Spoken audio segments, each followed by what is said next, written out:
Formula One Philosophy, Episode 4. This is Part 2. So you probably heard our predictions come out for the race, and Sean and I would like to think we were 100% for like 10 out of 10 for all our predictions. And we probably were. But this episode is coming out later after that, but because we have something else to talk about that's dear to us. And we're going to hash out, finally, the McLaren situation. No tangents, no stories about Ron Dennis and Adrian Newey. We might get into why we hate Fernando Alonso and why he pissed off the Japanese people again, but that's just because that's funny. But for now, we're just going to try and focus slowly on what we see with the drivers in McLaren and where that team is going. So I'm gonna start because I had a point in the last episode and then we got sidetracked where I said McLaren's greatest strength is also their biggest weakness. So let's hash this out because I said Lando Norris and Oscar Piastri are great points getters for a team that's trying to build. They're great consistent drivers. Piastri, I guess we don't have too much information to go off because this is only his second season. But in terms of Norris is always going to be there. But because of that to me is their greatest weakness. Because eventually, if they ever want to get to the point, and Norris has made it clear he wants to be a champion, and a champion at McLaren, but if they ever want to get to that point, they're going to have to figure out who number one is.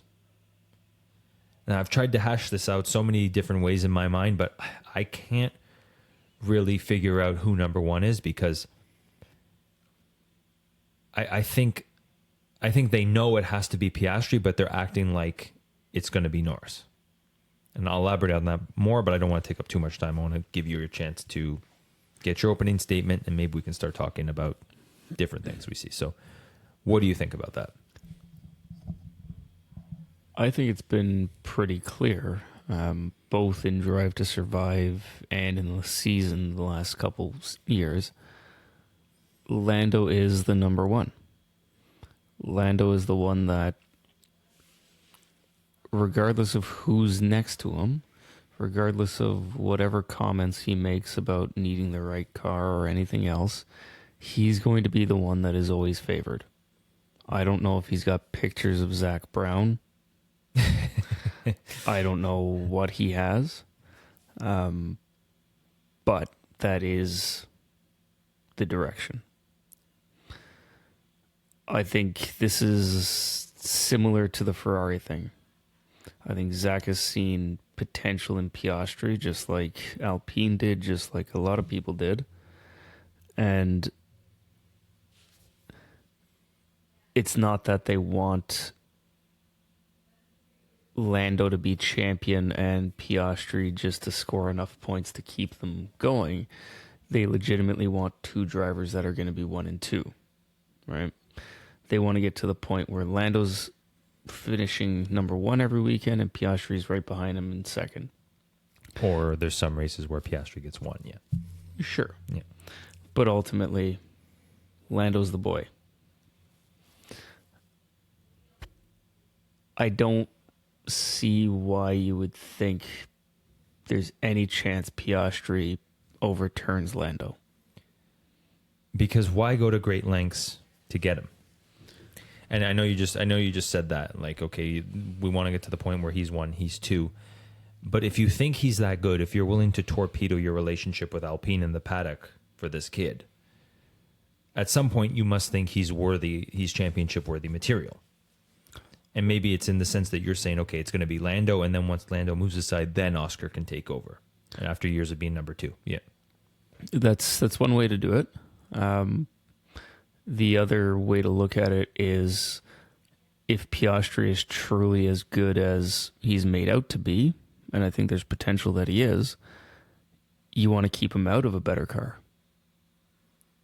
Because if you don't have Piastri, if you let him go to Alpine, or if you didn't bother to steal him from Alpine, and the car didn't take a giant shit on itself, who's to say that it's not Piastri finishing above Lando in an Alpine as opposed to Lando finishing above Gasly and Ocon in a McLaren? That's right, yeah, but like extrapolate that to McLaren because the McLaren is good. Right. So you're saying essentially Zach Brown is going to always make sure that Lando, in terms of strategy, in terms of favoritism, in terms of even like we've talked about in the past, like a Schumacher-esque type of development where the one car is one thing and another car is another thing for the second driver. You're thinking they might have to do that for Lando. I think it's going to come down to Piastri doesn't get preference for anything unless there's no hope in Lando winning or no hope in Lando being in a better spot, which the keen observers would say, well, then what happened with Danny Rick in Monza where they didn't want Lando to pass? Mm-hmm.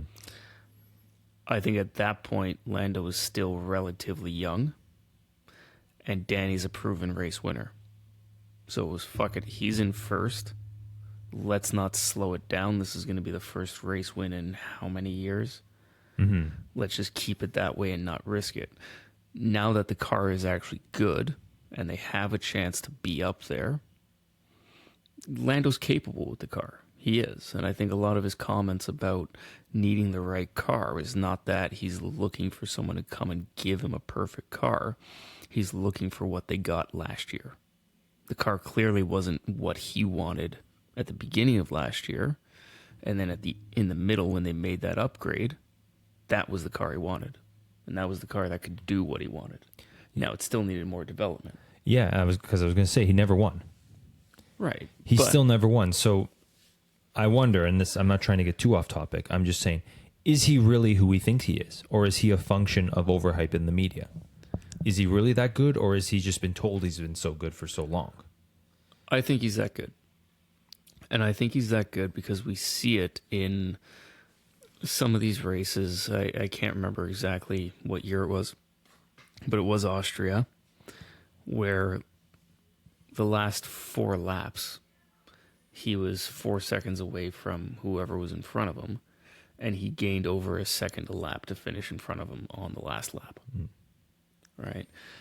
When you've run an entire race and you haven't pitted for new tires, and you're given a target and you can hit it in the way that he did, that's not a mediocre driver. That's not a midfield driver. That is a driver that has talent in a car that was decent at the time, but not good enough to win, let's say. Okay. My instinct is to always just shit on media golden boys. So maybe I have some bias in the sense that I'm not giving Lando a fair shake. But at this point, I don't know how to say this. Like, is he really like? Do you see a champion in him? Because I don't really see a champion in him. And like I said in my therapy session, like Hakkinen saying that he's on the same level with Norris doesn't give me a cause for hope. Yeah. And I'll put it this way. It kills me to say it because I want Lando to be better. Lando, I think, is a champion, but Lando is a one-time champion. That's fair. And Eddie Jordan said it in the last episode of Formula for Success, but in relationship to George Russell, because they were talking about, does Mercedes pivot to George and what happens now that Lewis is leaving? And essentially what it came down to is Eddie said he can win races. He's got the car. He's got the ability. He can win races. He will win a championship. But that's all he'll win. He won't be a 7-time champion. He won't be the next Ayrton Senna. He doesn't have that level of ability. And I think at this point in Lando's career, that's the best we can hope for him now. Yeah, because he's coming up on, 130 Grand Prix without a win? That's something like that. Yeah, that's Jenson Button, Sergio Perez-esque. And, at some point you got to recognize who your peers are. In the sense that, but that's an apt comparison. Because Button needed things to be perfect to win. And go on. I don't know that Lando needs things to be perfect. I just think that McLaren has been a bit of an elastic band the last few years. It's had such violent swings in performance ever since they went away from Honda that even if he was able to get a hold of the development, I think the engineers behind it, because we talked about this before as well, that a driver can be the best developer in the world, but if you don't have the engineers that can translate that feedback into usable results, you fall flat on your face either way. So I think part of that comes down to the bigger McLaren team being so inconsistent. And I hope that is on the upswing now. And I hope it doesn't come rocketing back halfway through the season. Yeah. But I think now Lando's career is too far gone. If he had gotten on top of it, and if the team had gotten on top of it earlier on, he would have taken that momentum into multiple world championships. That was going to be my point. That was going to be and you read my mind in the sense that how come this is, I think, his 7th season now at McLaren, or maybe 6th? How come they never seem to get their hand around it? And you're blaming more the engineering department than Lando. I'm blaming the team as a whole. And yeah, and that's what I'm saying. So like, he does have to shoulder some of the blame, and maybe it's just a case of Drive to Survive cherry picking things he says. And okay, so this is his 5th season. This is his 6th. This is his 6th season. Okay, so yeah, so maybe it could have just been a case of Drive to Survive cherry picking what he says, and in the sense that he talks about needing a great car. Maybe he was making a broader point, and they just picked that out to say like, oh, the car's not good enough. The car's not good enough for what is it, for like dramatic purposes. Yeah, and we've actually seen this in the last few seasons of Drive to Survive, especially with Lando. They cherry-picked a whole lot when he was partnered with Daniel. Yeah, I remember that. To show almost conflict within the team between him and Daniel. That conflict didn't actually exist. No, they were good friends, yeah. Lando spent time over this winter, in Australia with Daniel. Right? They are friends. There was never any real animosity or drama between them. And Daniel's done a couple of podcasts on Armchair Expert with Dax Shepard. Oh, okay. Yeah. They're good friends as well, so he's gone on 2 or 3 times and talked about that as well. Like, the show just made it seem like there was something that wasn't, obviously, to get more views and build some drama. But I feel like, especially with Lando, and it might be related to the way that he talks, it's almost like they have a bigger archive of stuff to go back to kind of poke the bear, let's say. Okay. So then it was them trying to take a shot at Zach Brown and using Lando as their fulcrum. Yeah. Yeah. Okay. Because based on that, I was just like, that attitude is the wrong attitude to have. And I went a little bit on that in the therapy session. You can't wait for the right car. You have to help develop that right car, in the sense. And there's a lot of ways to do that. Like you said, you still need the good engineers. You still need a good team as a whole. It can't just be one great driver, one great engineer. It has to be a whole collective. Yes. But yeah, it's just what I was getting at between him and Piastri is that if Piastri has that potential, is he going to want to play second fiddle to Lando forever? And this brings up my question again. If Zach Brown didn't believe that Piastri had that winning potential, why fight for him like that? So what I'm thinking is Zach Brown knows that Piastri is the future and not Lando. And I just don't think he's told Lando that yet. I think he's waiting for the results to play out for Lando to see it himself.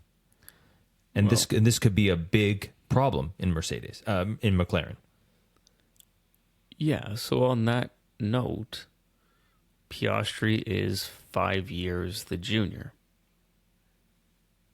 4 years the junior. So it might be Zach Brown trying to hedge his bets and say, okay, Lando's on contract till something stupid like 2028 or something like that now. Yeah. And it's taken him this long to get to a potential championship competition year. So let's bring Piastri in and get him working up to that level so that by the time 2028 comes around, if Lando wants some stupid money that we can't give him, or if we wants, Ferrari comes along and wants him or whatever else and we can't keep him, we have another championship contender here. And to that point, I think there is an exit clause similar to Leclerc in Lando's contract, in the sense that it's more like a +2. It's like a 2+2. Oh, or it's not essentially an exit clause. It's I know performance clause or whatever it's called. Yeah, like something where you could leave if the team's not where you want it, or you can search for another team without penalties. Yeah. Yeah, and that, I think maybe he sees that in a sense. Maybe he low key sees that, because these drivers aren't that dumb, or I don't even think they're dumb at all. I just think they know what's going around them at all times. I think he had to have seen the introduction of Piastri as a bigger threat than maybe the media was trying to make it. Because like I just say Piastri like this year starts getting it together. What does that do for the team? And if they're fighting each other and they're racing each other in a similar car and they're both getting their hands around it, and like I said, I don't know if Norris has the potential to be any better than Piastri or even be that dominant. So what's going to happen if Piastri's on the same level as him? Yeah, and that's a good question. I think, given what we've seen from both drivers, Lando is going to be the one that pushes for it. We've seen it last year. Piastri is very cool, calm, and collected, and doesn't blow a top. And, obviously he wants to win. He wants to be put in the position. But if the engineer comes over the radio and says, listen, it's not going to happen, he's going to play the team game. And that is kind of the best case situation, because for Zach at least, if you can get two drivers that are consistently high up in the points and are comfortable being a 1-2, and your number 2 knows that if I tell him, no, you're going to stay there, he's going to stay there. This is not a Mark Webber, Sebastian Vettel situation. I was just about to go there because you've pointed this out, and I pointed this out too. Piastri's manager is Mark Webber. I wonder how much Mark Webber is telling Piastri, don't become me. Now, I would go off about Mark Webber. You and I were about to talk about this in the last podcast, and we got sidetracked. Wild Turkey, we're suing you. Because, I don't think Mark Webber was good enough to ever be better than Sebastian Vettel. He had this fucking attitude about him where it's like, if I wasn't your number 2 driver, like, no, Sebastian Vettel, and I found this out the other day. I always thought it was 13-1 that he beat him in 2013. It was actually 13-0. Mark Webber in that dominant RB, I forget what year it was. It's 10 years ago, so RB9. That dominant RB9 did not win a single race. You can sit there and say, oh, it was favoritism like he did in Malaysia, which in my opinion was Sebastian Vettel's greatest ever drive. Ignored team orders, down 7 seconds with 10 laps to go, catches his teammate and beats him. And Mark Webber sat there and had a fucking hissy fit and didn't think, maybe I should have raced him if I think I'm as good as him. If you think you're as good as him, which you have been implying the entire 4 years you were together, or 5 years they were together, if you think you were as good as him, why didn't you show it in that moment? If your engineer is whispering and saying Sebastian's ignoring team orders, he's now not 7, he's 5 seconds back. Why didn't you push a little bit? When you hear 3 seconds, push a little bit. No, you knew you couldn't beat him head on. So you lost in a way to make it seem like he was this villain. And poor me, poor Mark Webber, I had a 7-second lead with 10 laps to go, and Sebastian Vettel ignored team orders. It's everyone else's fault but mine. I don't think Piastri's that person. But I think Mark Webber wants to make sure he doesn't optically become that person. Because he's obviously more talented than Mark Webber. Anybody's more talented than Mark Webber.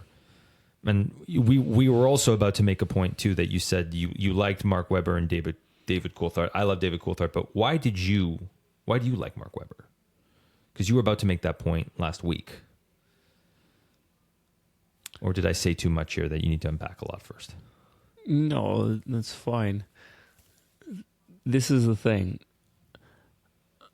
I liked Mark Webber at the time, not necessarily for any one given performance reason. This is why I said I can have all the data to prove that something is the more likely situation and still not pick it. I liked Mark Webber because I liked Red Bull, but I didn't like Vettel. Now, why didn't I like Vettel? Nobody likes Vettel. Nobody liked Vettel at that point in time. Is it because he was winning too much? He was arrogant? It's the exact same reason I don't necessarily like Max Verstappen. He's a great driver. I think he's one of the best drivers out there. His record will go down in history, making him one of the best drivers in history. His attitude towards everything is counter to what I want to see. Now, as someone who's looking at all this data and telling everybody that will listen here that so-and-so deserves to be an F1 and so-and-so is a good driver, this sounds counterintuitive that I wouldn't like Verstappen. But there's something about his personality, especially in the younger years, right, when he was coming up through Red Bull and the cars weren't reliable and he's screaming over the radio that engines are blowing up or fix the fucking car or whatever the hell he's saying. It just grated on every nerve that I had that I didn't want to hear this fucking kid. Now, that's changed. And it's changed because he's winning championships and he's winning 22 of 23 races or whatever the fuck it was last year. 19 of 22. 19 of 22, thank you. And finishing 100% of races. Yeah. And soon 42 races consecutively. If he finishes tomorrow, 42. It's insane. I cannot say he's not a good driver. Doesn't mean I have to like him. All right? But this is it. At that time when Webber was racing, I didn't like Vettel for the very same reasons. He was young, arrogant, got overly confident to the point where when something went wrong, it was the end of the fucking world and it was never his problem. It was somebody else's problem, right? Mm-hmm. And we saw that when Vettel went to Ferrari as well. Oh, he went insane many races, yeah. Lost his fucking mind. But that's why. Okay. I think I know why. You if you don't think someone necessarily deserves to be a dominant champion, you have sympathy, I think, for the second driver, who you think could be just as good. They're just not being treated like it. Because Vettel didn't exactly, like you said, with his attitude, didn't show that he was better than everybody else. He was just a whiny baby who got a great car. And because the squeaky wheel gets the grease, they treated him better than Webber. Yeah, I don't necessarily like the wording, the way you put it together, but ultimately that is it. It's not that I don't think he deserves it. Obviously, he's fast. He's fast and he's winning. It really comes down to the arrogance of it all. Like, yeah, you're fast and you're winning, but I mean, take a step back. Until you're at the point, frankly, where Max Verstappen is now, where you've got those records and you're finishing 100% of races in the top 5 and, frankly, in the top 2, you can't be that arrogant. To play devil's advocate, you did say that Renault had reliability issues. So he couldn't necessarily ever be that guy with that car, with the Red Bull Renault. Sure. But Vettel did it. Not to the level that Verstappen is now, But Vettel did prove that he's worth those 4 championships in a car that was equally as unreliable. Fuck, I don't know how to say this, so I'll try. I've said it to you before, every champion is kind of like that in a sense. I think the 2 that weren't, like Prost was, Vettel was, Hamilton was, Verstappen was like that in the early career. The only 2 champions who I think weren't assholes to their engineers and assholes on the radio were Schumacher and Senna. Which is why I think... You know why that is? Why is that? Because we didn't get any of the radio when they were in it. Maybe Senna was, but Schumacher fucking lost his brakes in Silverstone 99 and didn't blame the engineers publicly. And he should have. Well, there has been a shift. 99, that era of racing, and I went back and I watched the 98 Australian Grand Prix the other day, where Schumacher lost his engine 6 laps in. It was very clear from the commentary that Schumacher went back to the garage, hid in the garage until somebody calmed him down, then went out and made a very calculated statement about the motor blew up. Then went back into the garage, and effectively what was said in the commentary is, I can see him in the motorhome and he looks pissed. Right? So we didn't hear it over the radio because we didn't get those radio messages on the broadcast. But I guarantee you he was doing the exact same thing. And I guarantee you Senna and Prost and all those guys were doing the exact same thing. Now that it gets broadcast, this is one of my beefs and one of the things that we'll talk about in the junior episode. Because we're hearing it all, it gets emulated as that's what I'm supposed to do.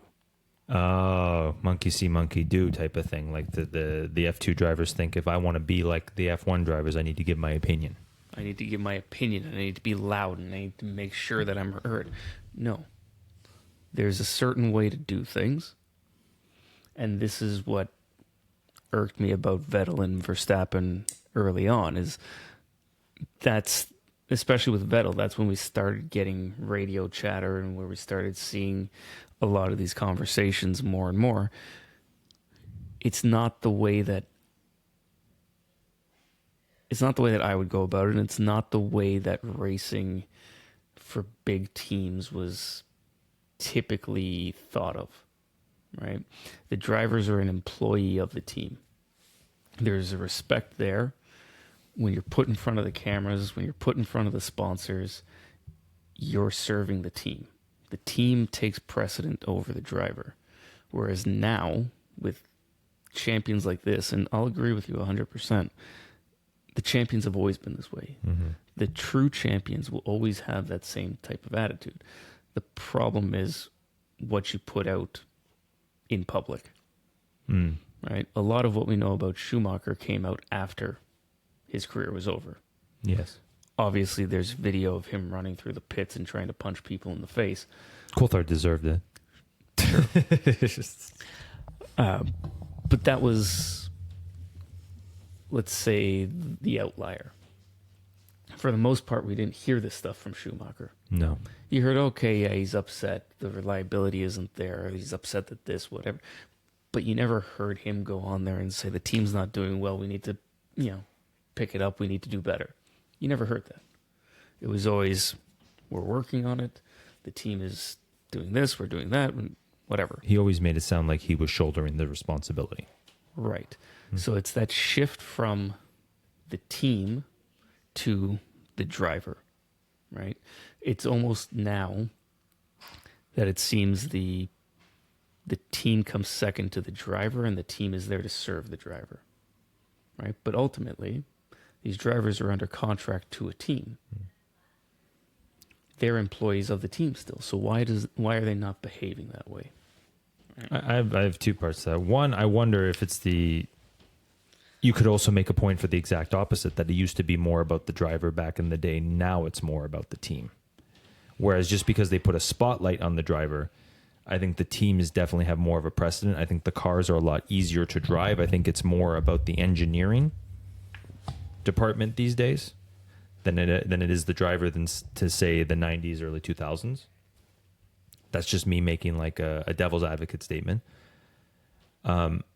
Also, I've always wondered, does it have something to do with you being like an engineering mind? That you see someone going off on the engineers, you see going off arrogantly like a Vettel, like a Verstappen. Does it irk you because you think you don't know how much work it took to get that car that you got? Is it more your instincts of saying like you're not the main reason we are what this team is where they are,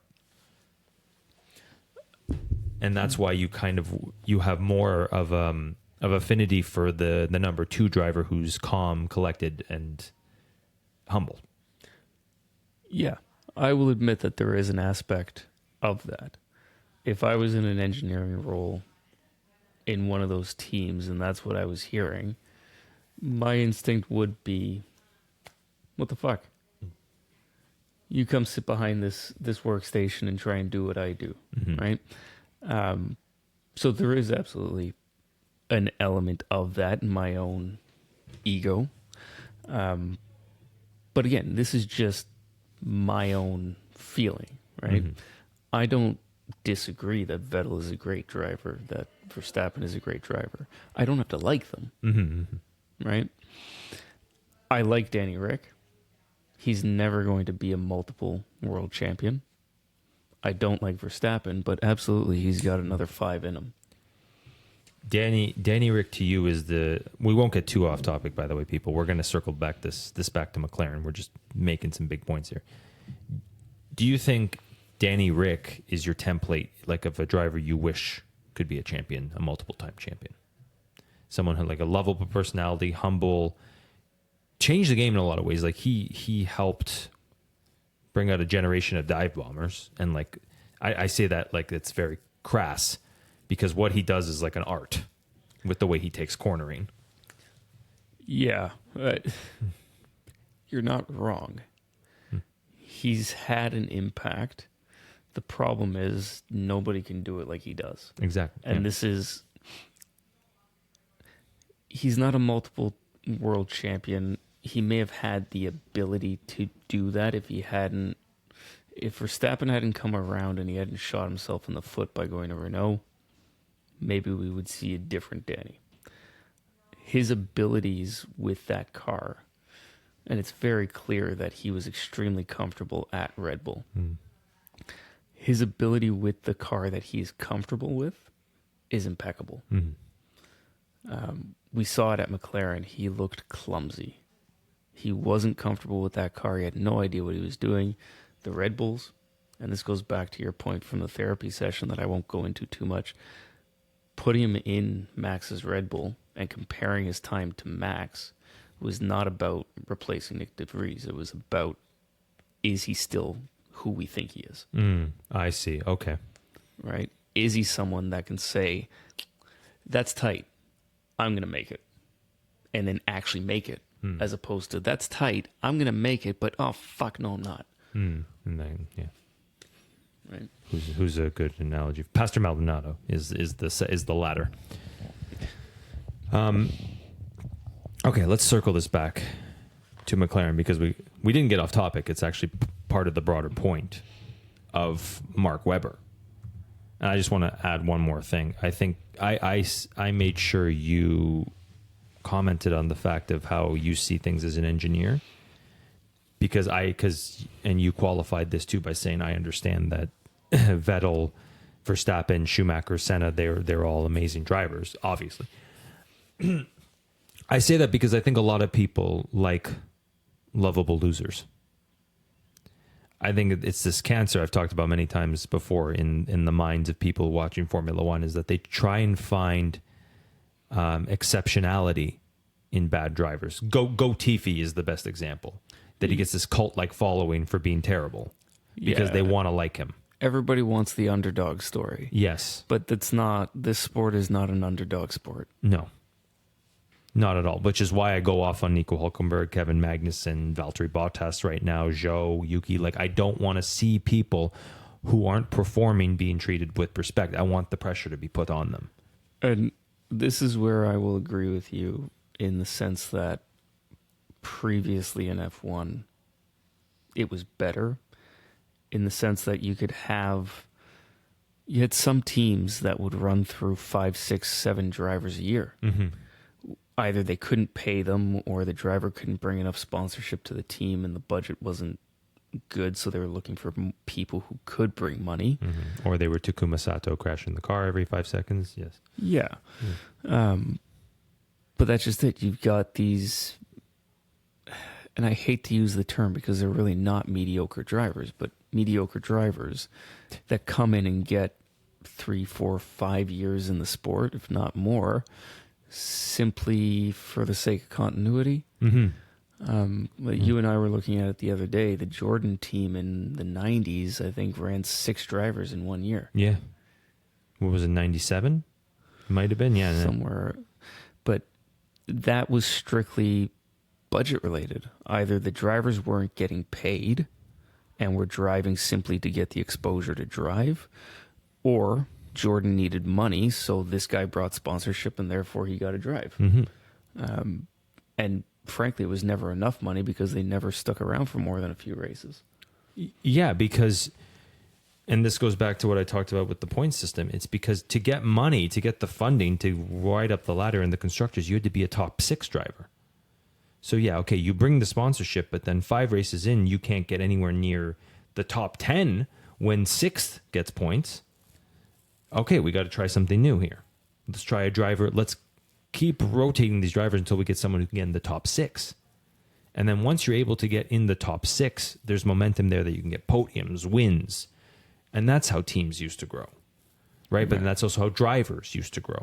So that next thing you know, you have an entire grid of race winners. And like Johnny Herbert, a 3 or 4 time winner, is sitting in Red Bull Sauber 14th every race, and he's doing the best he can. And you know he's doing the best he can. Yeah. And it's difficult because, one, there's now a rule that you can't run more than 4 drivers in a year. Oh, shit. I didn't know that. So that was actually a talking point about AlphaTauri because they had 4 drivers. In theory, if they wanted to, they could have mixed Yuki, Nick, Liam, and Danny at any point in that season because they had all run. So even after they dropped Nick, they could have still said, like, hey, we need you for a race or so. Right. Yeah. But you couldn't add a 5th driver. You couldn't bring Takuma Sato for whatever fucking reason if they wanted to bring him back. Out of retirement. You couldn't bring him out of retirement to go. I think he's actually racing Super Formula. Oh, wow. That's pretty cool. Yeah. But yeah. So it would be... I don't want to see a revolving door. Like we did see that in the 90s where you get drivers that come in for 1 or 2 races, you never see them again. Mm-hmm. And over the course of a season, you have like 52 drivers. No, I don't want to see that. That's a little ridiculous. Mm-hmm. But like Nick harps on, Zhou hasn't really lived up to the hype that he had. I'd say his rookie season was good enough to merit a 2nd. I'd say his 2nd maybe good enough. Relative to what Alfa Romeo was, you could make the case, but I can't. I can't make the case. Right. Yeah. But now I think it's just a matter of, well, we'll stick with him until Audi comes along. That's what it feels like. He brings Chinese money, which is a significant amount. Mm-hmm. So why would we get rid of it? That's what I don't like. It's when the money keeps mediocrity in place. Yeah. It was a lot harder to do that in the 90s and 2000s. Yes. Because you could just start a team. Yes. So, yeah. Yes, that's fair. And just bring a team in and find your money, find your sponsorship, find your way up the ladder. If someone was living on a driver who was just money but mediocrity results, they lost. Like they lost out to somebody who started and became a rising star. But yeah. Yeah. And that's actually something that I want to talk about in the junior episode we do. I have a bit of an out there idea of how we can change that. I actually have a good process too, and remind me. I'll write it down before we leave today, and I'm gonna get your thoughts on it, and then we'll bring it up in the junior episode. That's probably coming up in a couple weeks when after Saudi Arabia. When we have a bit of a break. Yeah, there's a downtime there before Australia. Anyways, okay, we talked about Mark Webber, and the reason I brought him up when we went off on this tangent was to say, how likely is it that Piastri becomes Mark Webber? Is because that's what I've always said about you. I said there's a lot of hype around him. I wonder how good he is. He could probably be Max Verstappen, or he could be Mark Webber. And not in between. I think those are his two roads.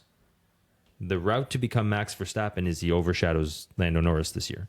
Mm-hmm. The route to Mark Webber is he starts following team orders too religiously. Where do you see that? Where do you see Oscar Piastri?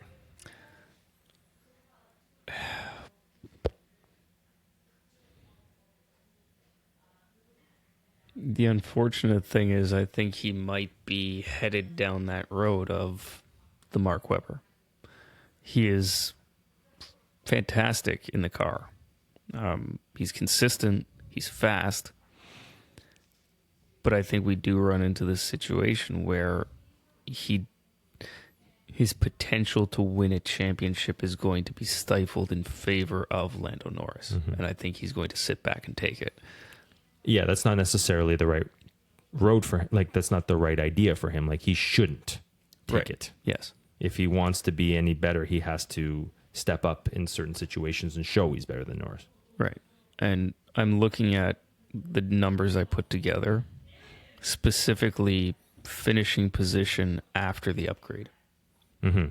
So after their upgrade in 23, there is an offset between Lando and Piastri. There's a difference in the number of races that were run because Piastri got the car later. Mm-hmm. But Lando did consistently finish higher. I'm looking at the averages, and Lando is 4, Piastri is 7. So, not bad, considering Piastri's first year in F1. Yeah.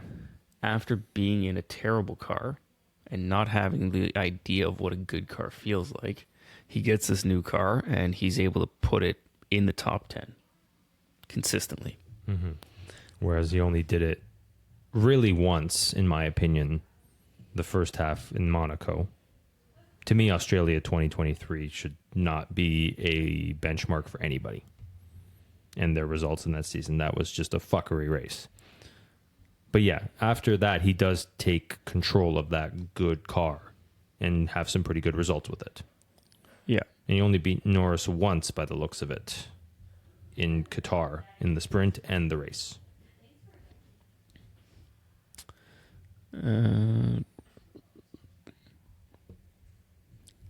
Sorry. And yeah. And, I want to just touch on this too. We'll go back to the results once you've decided. But yeah, I want to touch on this because the idea that him being calm and cool is a good thing and consistent, it's good if you're going to be a mid-level driver. But it's not if you're going to be the potential champion everybody thinks it is. At some point, you're going to have to show some emotions, show some overcoming adversity, show some stress. Every driver goes through it. You can handle it well, like he does. But you're going to have to understand that you just can't have everything smooth sailing throughout your career. Why do you think that that's the case? I think what sets Piastri aside is that when he is put in a situation that most people would blow up on, he handles it well. It's not that it's smooth sailing. He hasn't had a smooth sailing time of it, right? He had a shit car. He was finishing at the bottom. And he didn't complain. It's because it was his rookie season. I think he was smart to understand, look, I'm just learning. I'm not gonna blow up on this. Right. If that was this year, would he be doing that? Anyways, go on. We'll make a comparison here between rookie Piastri and rookie Tsunoda. That is a good one. Yeah. Tsunoda was the exact opposite. Mm-hmm. He lost his fucking mind every chance he got. If the wind blew in the wrong direction, he was on the radio screaming at people. Yeah, I hate this car. It's awful, yeah. Every chance he got, he was trying to push too hard through a corner. He wrecked how many Alpha Tauris the first, or Toro Rossos the first season he was with them? Mm-hmm. Complete opposite. I think Piastri does well to handle things properly without the emotion to get established. Because let's not forget, if Franz Tost hadn't done what he did for Yuki, Yuki wouldn't have got a second season. Mm. Piastri got a second season because he's who he is, and he's quick and he can handle the pressure. We'll see how that continues. And I think if his mentality is what you're thinking, where it's, okay, I'm fast, but I'm going to sit back here and I'll let Lando take it, that's not the way to go. No. But if it's, okay, they're favoring Lando, I'll just put myself in a position where Lando can't keep up. Yes. That's the right attitude to have without being an arrogant prick. So in a sense, he may be the perfect driver that you and I both like, or the example of a driver that we can finally both like, whereas he's not too arrogant, but he's also ruthless. Yes. And I think maybe this is where the Mark Webber thing comes into play, is that Mark doesn't want him to be him. He wants him to be what he could have been. Right? Be the better driver. Put yourself in a position where Vettel can't make that 7-second gap. I don't think he could have. I don't think he was ever good enough. No, but that's what I'm saying. Webber, I think, knows that and is trying to do through Piastri what he couldn't do. Oh, okay. His Piastri is a projection of his career, of what he thought he couldn't. You're right. He didn't think he could be that, but what he wished he could have been. Yes. That's a good way of putting it, because let's not forget Mark Webber. Mark Webber didn't win with Red Bull. He won with Red Bull after Sebastian Vettel first won with Toro Rosso. That to me is like, that was the biggest fuck you to Mark Webber. Like, not deliberate, but he was just kind of like, look how good I am. And Mark Webber was just kind of like, I can't respond. Like, there's nothing I can do. Like, Sebastian was always going to be better than you, Mark. Like, you shouldn't have had these hissy fits, in my opinion. And even though, yeah, Sebastian had a few hissy fits of his own, like, you were never better than him. There is one thing that Webber has done that nobody else on the grid has been able to do. 5th place in a minority. No. What is it? He's flown twice. Okay. In a Mercedes CLK GTR at the Nürburgring. He got that thing right up in the air. Literally cartwheeled it. That's pretty amazing. And there's phenomenal video. And that was after he was out of Formula One, or that was before Formula One, I believe. Wow. Or during, potentially. I can't remember. Mm. And then in Valencia. Yeah, I was watching that today. Who did he hit again? He hit like Petrov. Yeah. Vitaly Petrov, yeah. How he didn't die. Like, that was a bad crash. That was intense. There was no halo, complete 180 or 360, and it bounced off the roll hoop. Yeah. Yeah. He's lucky that it wasn't his head. Very lucky. Anyway. Yeah. That was just giving Mark Webber a little bit of credit for being creative, let's say. 8-time winner, but like 8-time winner in a car where Sebastian Vettel won 43. Yeah. I don't know. That's Sergio Perez-ish. And if Sergio Perez is being dumped on, how come Mark Webber gets a career scot-free, like skate without any skating? Like, yeah, and that might be a result of Mark Webber being a consistent presence at Red Bull when the grid was so flexible. Elaborate. Back to what we were talking about, of drivers kind of coming and going. That was still into that time that you had a lot of churn on the grid. So he could stay consistently on the grid. He could consistently score points even if he was underachieving, which was saying more than most. Right. And we're talking about drivers coming up on milestones of 150, 200, 300 Grand Prix. Mm-hmm. You never used to see that. No. One, the seasons were shorter, so it took many more years. Mm-hmm. But these guys didn't get 6 years in F1. No. If you couldn't hack it, you were gone in 1 or 2, right? Yeah. So Fernando Alonso having 300 plus race starts was a big milestone 10 years ago.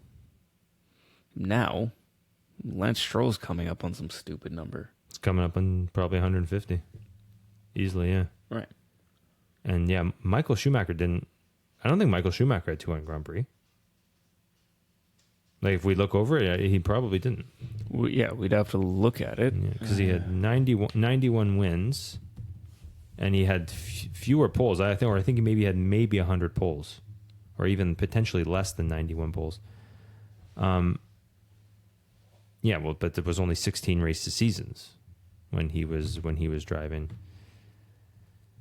I don't know. You know me, I don't value consistency as much. That's why I don't really rate Mark Webber anywhere. And I just think, as much as maybe Sebastian Vettel had a bad attitude, I rate his attitude even worse. So, sorry. At the end of last year, Hamilton has got 333 entered races. Oh, wow. Right. So if we look at someone like Charles Leclerc, who hasn't been in anywhere near as many races as Hamilton, but the seasons he has been in have been longer. Yeah. Charles is at 125. Jesus. Yeah. Right. Nobody got that back in the day. Frentzen, who was arguably a better driver than Charles Leclerc, probably doesn't have 100 Grand Prix. Right. Yeah. So different time. Yeah. And that's just to say you can't necessarily compare what's happening today to 10 years ago. No. Right? So Mark Webber today may have been laughed off the grid in a couple of years, whereas 10 years ago he was good because he stuck around, he won races. Yeah. Right? It used to be if you won a race, you were considered an amazing driver. Yes. Right? Now, Gasly and Ocon have both won races. I don't know anybody saying that they're amazing drivers. Well, actually, to your point, there were other. It depended on how you won the race. Like Panis didn't stick around. Like I think he stuck around maybe another 5-6 years after he won Monaco '96. They knew he could do it, but they weren't exactly rating him high. Fisichella and Frentzen. I guess Fisichella got a long career. Frentzen had 5 wins and eventually lost a seat over money issues. I use Frentzen as an example a lot. It's just someone who it was just a tough time for him. I think if he was a driver now, he would be a better Nico Hulkenberg, in my opinion. Yeah. Anyway, sorry, we went off topic. Anything else you want to add about McLaren? I guess while we're on it, I can run through quickly just what I found. So this is looking at, again, ground effects era cars. So Lando's finish rate is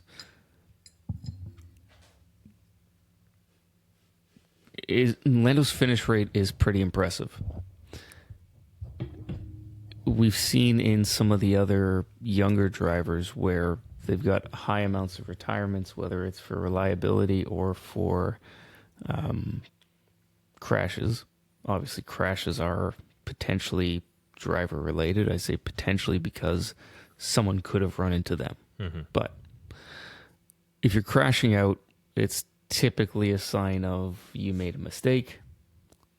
Unless you got caught up around Maldonado or Grosjean. Mm-hmm.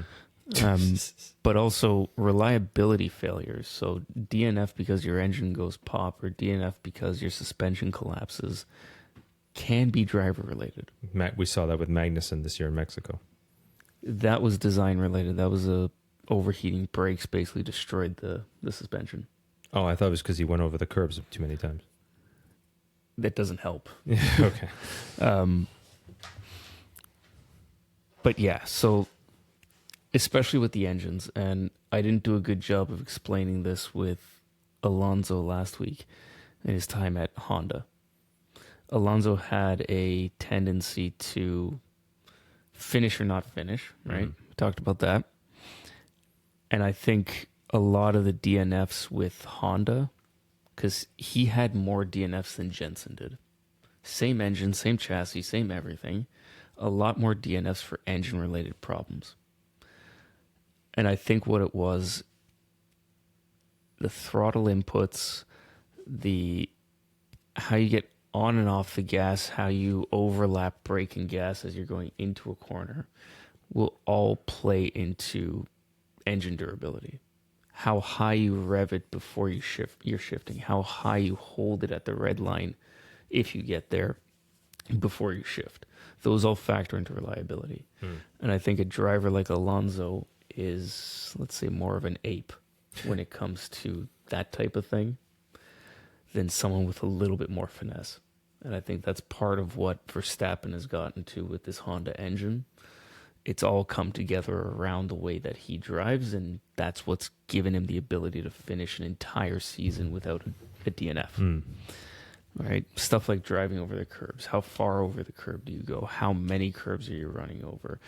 If you know it's a big serrated curb on one part of the track, and you're constantly running over it, that's on you. That's not on the engineer. You shouldn't be over there, right?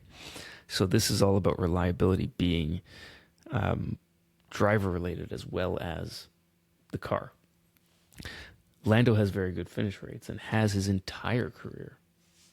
So we see a lot of young drivers, they start off with like 70, 80% finishing.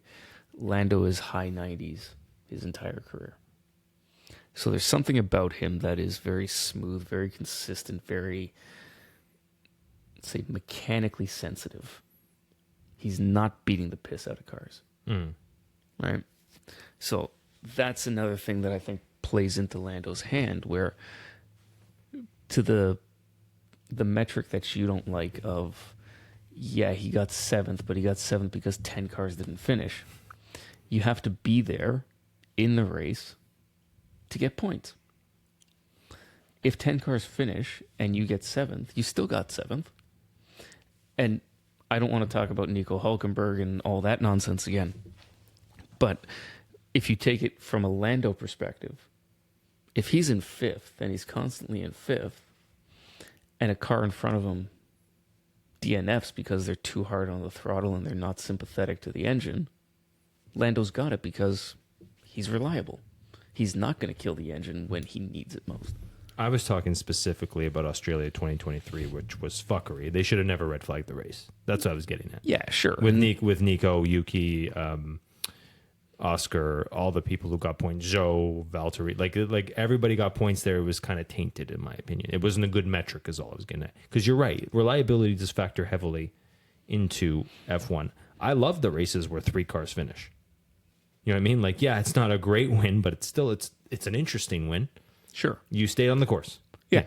But that's what I'm trying to get at here, is that good drivers are also reliable drivers. This idea that Alonso has of you're either going to 1 or you're not going at all. Sure, it's won him a couple of championships. It's not a sustainable way to win championships, right? We talked about why he won a couple championships last week. My Matador analogy will go down as my greatest analogy ever. Yeah, no, that was a good one. I can say this, too, about Lando, because you're not wrong. You're absolutely right. There's something to be said about finesse, finding your limits, which I've talked about many times, finding your limits, pushing the car, and maybe getting an extra edge or an extra knowledge of it, of where you can and cannot push it. Yeah, Lando has finesse, but maybe he would have been better off having more DNFs at the beginning. This is something that you see if you watch a lot of testing. Lando is constantly out there finding the limit. Now that testing is available to us, because in previous years you couldn't get a lot of testing content, right? There was a point where they weren't the first time you saw cars on track was in qualifying. And a lot of the broadcast channels didn't even show qualifying, right? It was really the F1 app, once they started broadcasting on the F1 app, then you got all the testing content. Testing, practice. Yeah, practice is never would you ever see practice. Yeah. And you see this when you watch practice, especially with Lando. He goes out there, he does a couple of, slower laps, whatever, get to know it, and then he starts pushing and pushing and pushing. You can see it, and it looks like he's uncomfortable in the car. And then he comes out and nails a lap, and he looks spot on. He looks in control. The car looks like it's a video game. Like it looks like it's just been set up to go. And that's him finding the limit. You can argue that, well, he didn't spin, so he never found the edge. Okay, I see what you're saying. But when you look at it, it's very clear the car was gone. He catches that thing extremely quickly. And if he hadn't caught it, it would have been in the wall. But his senses are refined enough that he knows it's going. We're going to catch it. It goes back to Max Verstappen in Brazil in the rain. I'm not sure if you recall that, where he lost it. 360 in the rain coming up the hill to the start-finish line. Loses it completely. 360, catches it, continues on. So, yeah, you could make the point, okay, if he had crashed, he might have learned something. Or is it better that he was able to save it instead? Because you learn more by saving it, or you learn just as much by saving it, too. No, I'm saying his feel for the cars, his comfort level in these types of cars is so refined that he knows he's gone over the edge before we know he's gone over the edge. We wouldn't notice that a driver's gone over the edge until he's doing donuts in the sand or until he hits the wall. Lando knows that's the edge and it's gone before the car knows, really. That's a good point. So he has like a Formula One sixth sense almost. Right. And he's not alone. Max clearly has it. There are a couple other very good drivers that have it. And you can see when you watch enough practice where they're going out and trying to push it. And the ones that are successful can catch it. Logan Sargent can't. Should we ever spend an episode on Logan? I don't think he's worth it. In 10 years from now when he's still with us, maybe, but...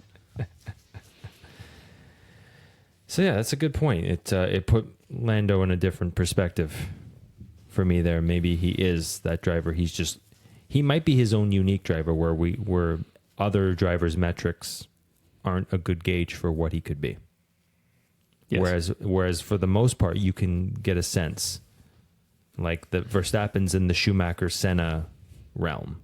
We're learning about him from them. Lando might be his own category, or he may be just Mika Hakkinen. Yeah, might be. So there's a lot of similarities there. Hakkinen took him a while to win this first race, and when he did, he got 2 championships. Should have been 1. Which goes to your point that Lando's probably just going to get 1. Right. So, just carrying on here, the McLaren car did make a step from 22 to 23.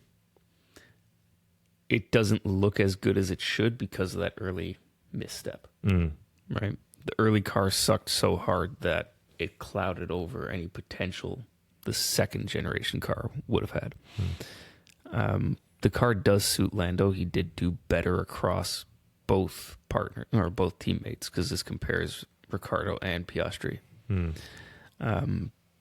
Piastri is definitely more comfortable with the car than Ricciardo was. Yeah. I don't think there's any argument there. Obviously, it's a different car, and the car wasn't great to start, but even the fact that the car wasn't great to start, he did better. He had that 8th, the second race, qualified 8th in Jeddah out of nowhere. Right. I'll always remember that. That was pretty interesting. And Ricciardo had some good finishes too, but he was more inconsistent. And this goes to him being uncomfortable. Yeah. When he's uncomfortable, he's inconsistent. When he's comfortable in a car, he's actually pretty on it. So... Well, we'll see if this year he's on it. If he's comfortable with the car, he theoretically should be. Yeah, but we'll see. But yeah, I think unlike the Haas comparison, I think McLaren has the team that they need. Their current team, the way it is the team that they need to actually make some moves. I'm just maybe just looking into things as much. Like as we hash this out, I think about it more. Maybe Piastri is just like you said, a long-term vision of Zach's, and that Norris is always just going to be the guy because he's proven it to be in every metric, and that maybe having two drivers fight over it, like who are pretty consistent or pretty close to each other, isn't necessarily the worst thing. In some cases, this might be the one instance. So, but time will tell. Yes. Yeah. It's a long season. Mm-hmm. We have a lot of races to go, and all it takes is one bad race or one bad upgrade, and everything changes. Yeah. Right? How many times has Haas had to go back to the starting iteration of a car? Right? Too many times. Yeah. There's nothing saying that a McLaren or a Red Bull or a Mercedes won't suffer the same fate. I think it's pretty clear what Red Bull won't, but who knows? Yeah. A lot to look at this season, and we'll keep you updated through the entire time, and we'll give you all the inside information that we know. Anything else you want to talk about before we call it a night? No, I think that's good for me. We finally hashed out McLaren. Yes. It's because we stayed off the sauce. But we'll be back on the sauce next week. Maybe. You seem traumatized from the sauce in podcast form. Yeah, we'll see how that goes. All right, from me, Sean, Gatsby, who won't leave us alone, and Senna. Good night, everybody. Have fun watching the race tomorrow. We gave you our predictions, and we look forward to talking to you after Saudi Arabia. Have a good night.